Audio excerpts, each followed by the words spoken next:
네, 코로나19 신규 확진자나 위중증 환자가 연일 심상치 않은 수를 기록하면서 선별진료소에는 다시 긴 줄이 늘어섰습니다. 확진자가 집중된 수도권 곳곳에서는 집단 감염이 증가하고 있습니다. 선별진료소에 나가 있는 취재기자 연결해서 자세히 알아보겠습니다. 이준엽 기자. 네, 저는 서울역 코로나19 임시선별진료소에 나와 있습니다. 네, 확진자가 최근에 늘면서 선별진료소 찾는 경우도 많을 것 같은데 지금 분위기 어떻습니까? 네, 그렇습니다. 이곳 선별진료소는 오전 9시부터 운영을 시작했는데요. 1시간 전인 오전 아침 8시부터 줄이 점점 길어지더니 10명 가까이 대기하는 사람이 생겼습니다. 지금도 검사하는 행렬이 계속 이어지고 있는데요.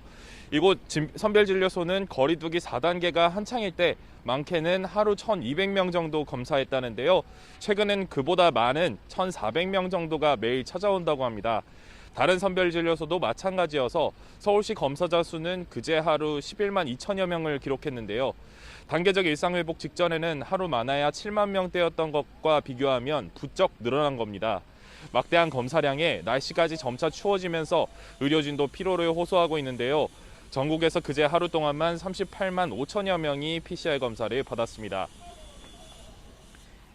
최근에 확산세가 심상치가 않은 상황인데 집단 감염도 속출하고 있죠. 네, 수도권에서 터지는 집단 감염이 심상치 않은 숫자를 기록하고 있습니다. 단계적 일상 회복 시행 전에는 수십 명만 나와도 많이 나오는 것이었는데 지금은 세 자릿수 확진자도 등장하고 있는 겁니다. 지난 10일 환자 1명이 첫 확진된 중앙보훈병원에서 누적 190명이 양성 반응을 보였는데요. 환자가 절반을 차지하고 나머지는 종사자와 보호자, 간병인 등입니다. 환자 대부분이 70대 이상 고령이라 우려가 더 큰 상황인데요. 전국보훈병원은 이번 상황을 계기로 환자들이 입원한 뒤에도 주기적으로 PCR 검사를 받도록 의무화했습니다. 이 밖에 시장에서도 확진자가 다수 나오고 있는데요.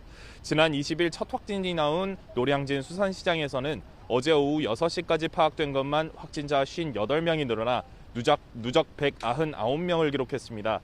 역학조사에서 지하작업장 환기와 화장실, 흡연실 공동 사용이 문제였던 것으로 드러났습니다.